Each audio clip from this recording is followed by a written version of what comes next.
Imos agora con Sanxenxo Pode, unha das escisións de Podemos no municipio. A formación presentouse esta tarde como un partido do século XXI no que aseguraron a participación e a transparencia marcarán todas as súas políticas e decisións. Para este obxectivo será clave contar coas diferentes asociacións que existen no municipio. A creación de unhas mesas de traballo que podemos chamarlle concellos culturais, deportivos, de medio ambiente, de urbanismo, a voz das distintas asociacións dos distintos ámbitos ao Concello dunha forma directa.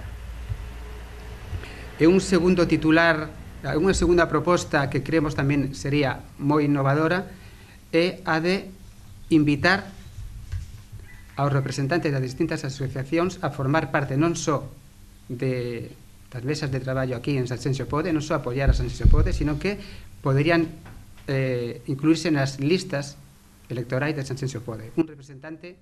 Estes dous eixos complétanse con 3 liñas de actuación que os impostos dos veciños se destinen a crear emprego en Sanxenxo, a creación dunha bolsa de aluguer e o fomento da autoconstrución de vivendas e o compromiso por mellorar a calidade de vida dos cidadáns. Partindo destas premisas, están a elaborar un borrador de programa, documento que contempla medidas como a reducción de salarios dos cargos electos, un maior control das axudas sociais ou a realización dunha auditoría externa do Concello para diferenciar os gastos prescindibles. Apostan, ademais, pola creación de 2 escolas municipais, unha de hostalería e outra de idiomas, para atender o sector produtivo máis importante de Sanxenxo.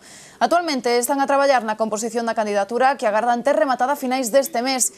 Insistiron tamén en que non teñen un pasado relacionado coa política e que o fundamental que os une é a súa aposta polo cambio.